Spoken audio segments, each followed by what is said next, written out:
The screen, my skin was crawling. I am an idiot.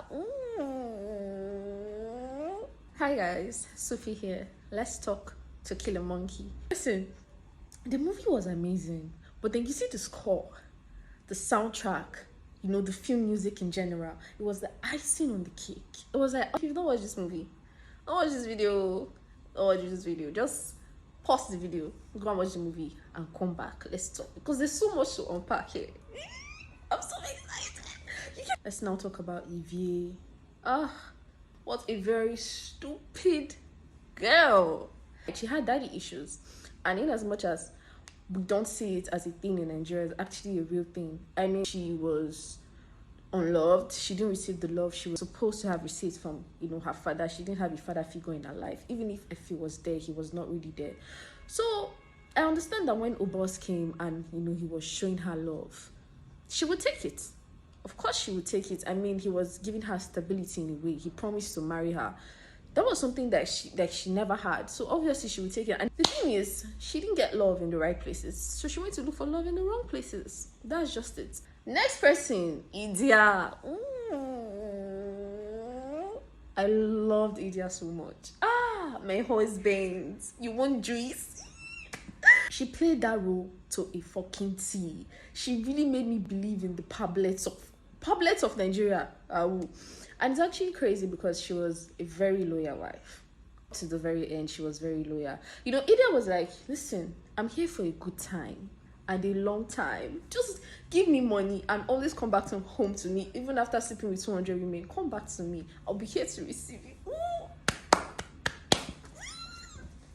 Oh my god, I'm so excited. Let me relax now. And can we talk about her costumes, her dresses? Oh my god. Anytime she came on set, I was so upset. Like, what are you wearing? What are you wearing? Even when she was mourning, what was that atrocity she was?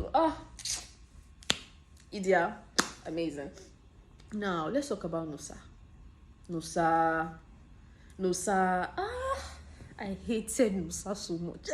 Anytime Nusa came on the screen, my skin was crawling. I was upset. Talking about I loved you better when you were poor. Oh, really? Wait, Oma? You loved him better when he was poor, but you didn't think twice to buy a 25 million naira bag just to humiliate your. But you loved him better when he was poor. You loved him better when he was poor, but you did not think twice to ask for the offshore accounts where the money was. Let's even talk about when he was poor. I personally feel like she should have put her mother in her place. I don't know if anybody has this opinion, but if she had put her mother in her place a long time ago, things would have been maybe a little bit easier. When he was poor, you pushed him. You pushed him to take that job. Now, this is a man that you know that is looking for a job. Like, if he sees any job like this, he would take it. And then he tells you that, oh, there was no availability anymore. And you call Idia, and Idia says, oh, why your husband? I love Idia so much. Why your husband come refuse the job with my husband give him now? And you didn't think for a moment to say, oh, he must have had a good reason to refuse the job. You didn't think about it. And I want you guys to remember something, right? If there was no crisis, Nusa would not have had a problem with Effie's money. Nusa was swimming in luxury bags and hairs and wigs. She was drinking champagne and everything. She did not remember.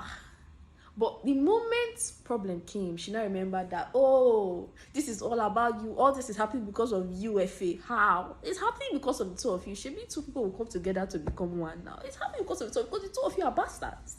Oh, yes. Anyways, I feel like her affair with the doctor started way earlier than they showed us. You know, and I feel like that's why when Effie needed her, she had already clocked out of the marriage emotionally, mentally, and physically. She was not in that marriage anymore. So, yeah. And then that doctor, what do you mean by maybe you can get me ice cream? Is that how you used to treat all your patients' parents? Or you used to ask all of them for ice cream? Oh, Loshi. Next person on my list. Let's talk about Sparkles. Oh my god.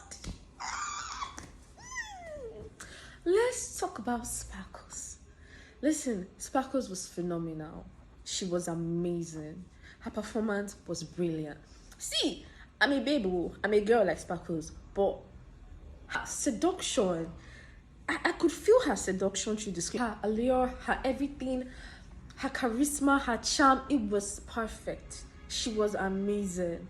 And it's so funny that, when Nusa was supposed to be the wife who was there and tried to, probably would try to make sense out of all the craziness that was happening, she clocked out. It was now the mistress that was now there to, be the calm, be the sense of reasoning and everything, and try to help the whole situation. It's actually very, very crazy. I see what Kemi Adetiba did. This woman, because on a normal day you would hate the mistress, but then she was so good to Effie that, like, we literally could not hate her. I was like,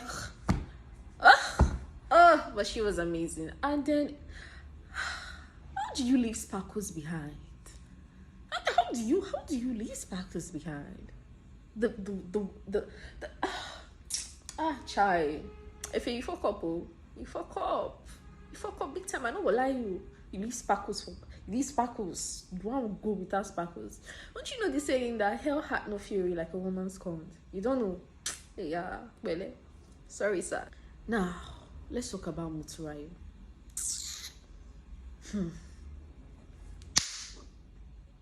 Inspector Ogunleshi, why?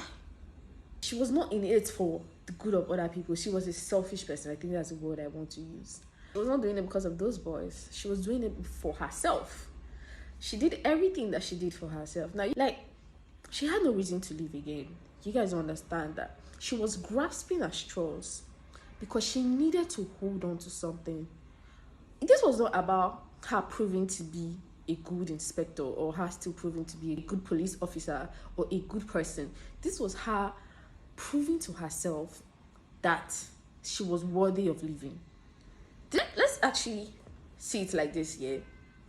Do you guys think that if Inspector Moturayo was still a superintendent, she still had her family, her husband, her loving children, she still had a perfect life, do you think that she would have taken a second look at this case? No.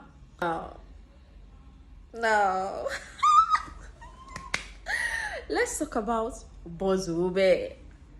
Boss the boss. Brotherly. How want to run this your matter now? Listen.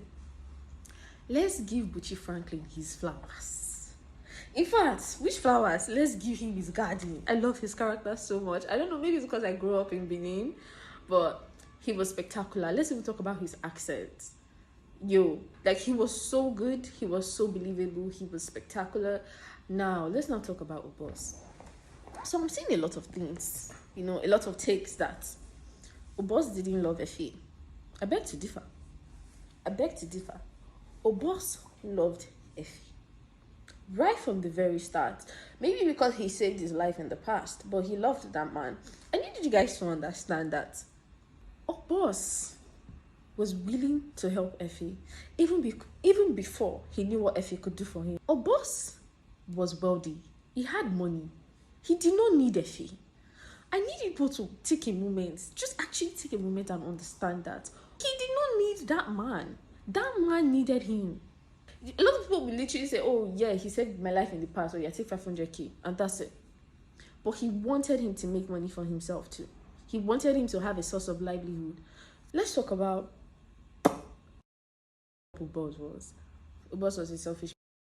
As much as he loved Effie, he loved himself more. And he would do anything to satisfy himself. And that was why he slept with Effie's daughter. Because I understand that people say, how would you say you love, somebody and you sleep with his daughter? Two truths can coexist. He loved Effie, but he also wanted to knock his daughter. Yeah, it didn't happen. It's so as sad as it is, it didn't happen. So I think everybody in this movie was just selfish and greedy, honestly. I'll give you guys 2 instances to when you know that Obos really loved Effie. The first instance was when Obos was beating teacher's father and Effie came and was like, oh, use your brain, all this kind of many talk. You guys could see Obos's men. They were like, let me take this guy down. Let me this guy. And the boss was like, calm down. I don't think he my brother now. You guys should have clocked that. You guys should have clocked that. He really meant it. He know if he killed his brother. That was the first instance to know that, oh yes, the boss really loved Effie. And then the second part to really solidify, the love was when Obos had over 10 guns pointed at him. Do you think that a normal human being will have 10 guns pointed at them and they'll be trying to save another person? I'm not sure I would do that. If I have 10 guns pointed at me, I'll be trying to save myself. But Obos said, before una touch my brother, una go kill me now. He held his charm and said it, and he meant it. And in that point, he was not all about, oh, Efe is making me money, so let me save him.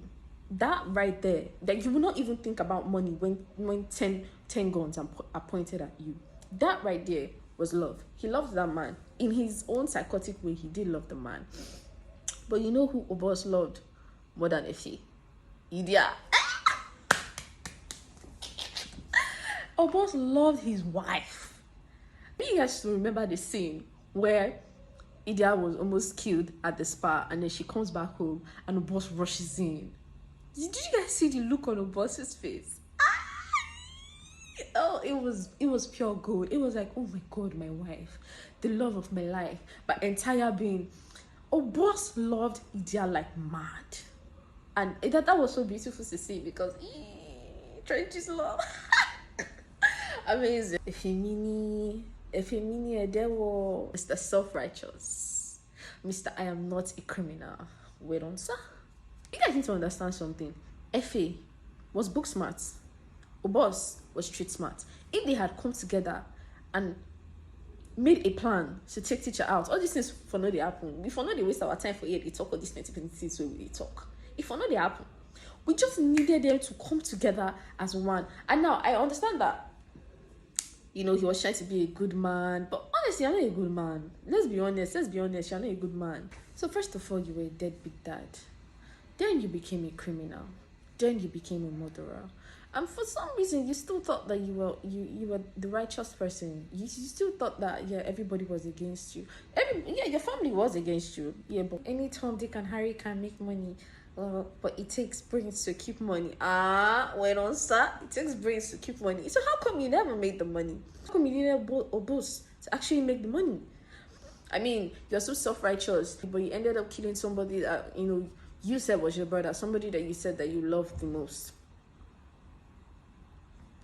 In my head, I'm just like, this man is an Oteka. No, Oteka be this. How come you guys could not take him out? The people that took him out, did they have two heads? Did they have two heads? And you guys will not take out one old silly man that wants to come and rip where he did not sow. Teacher pissed me off so much.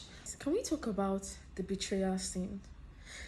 The scene where Efe betrayed Obos. That scene broke my heart. Can we talk about the fact that Efe's betrayal killed Obos before the bullets did? Did you guys see his eyes? Can we also talk about the fact that if Obos had not dropped his charm, he would still be alive today? Because if you come from Benin, you know say charm dey work. That charm he was holding is what we call Odein. She forgets. If they shoot you, no go enter. If you no believe, rest. If you held his charm, he would have still been alive. Like, he was so confident that yes, before I figure my brother will kill me first, and then he held his charm because he knew that yes, nothing did happen. But when he realized that Efe had betrayed him, he dropped his charm. So sad. So sad. It was so sad. That was a scene. And I don't know if you guys clocked this, but in the movie, at the beginning, when Moturaya was very high in life, Efe was very low in life. He had nothing, she had everything. And then at the middle of the movie, when Efe became really, really high up there, Moturaya became very, very low. And then at the end of the movie, Moturaya became very high because Efe became very low. So it just felt as if one person needed to fall for another person to write, and I think that was extremely and absolutely brilliant. Like, I was seduced, you know. If you fuck up, oh, you fuck up, big time. I know what lie you, Inspector Ogunleshi. Why? Can we also talk about the fact that if Obos had not dropped his charm, he would still be alive today? Brotherly, how want to run this your matter now? Mr. I am not a criminal. Wait on, sir.